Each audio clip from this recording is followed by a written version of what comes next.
Hello guys! So ngayon, pakikita ko lang naman, gusto ko lang namang i-share sa inyo yung magiging biyahe ko papunta sa bago kong part-time dito sa Dubai. So tinatawag namin tong VIP.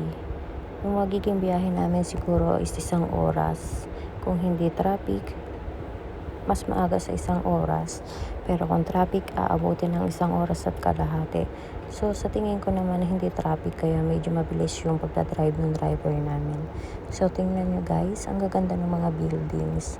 So, ngayon lang naman din ako, first time ko makakapunta dito sa lugar na to. Disyerto na talaga to. Yung pupuntahan namin is disyerto. Walang mga nakatira doon na residents. Puro siya mga factory, mga warehouse.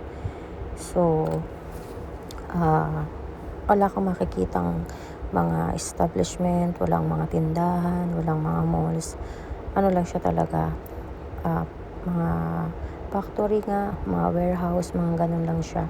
So wala ring taxi sa loob doon, kaya halos lahat ng nagpupunta doon is may mga sasakyan, may mga service kasi walang mga public transport doon. So ito lang guys, maganda rin naman yung mga nadadaanan namin at mabuti na nga lang at hindi traffic.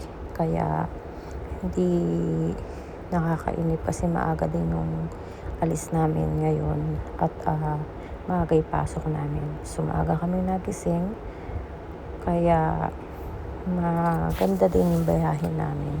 So medyo may time pa rin kaming umidlip kung makakaidlip kami.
So, yan na nga guys.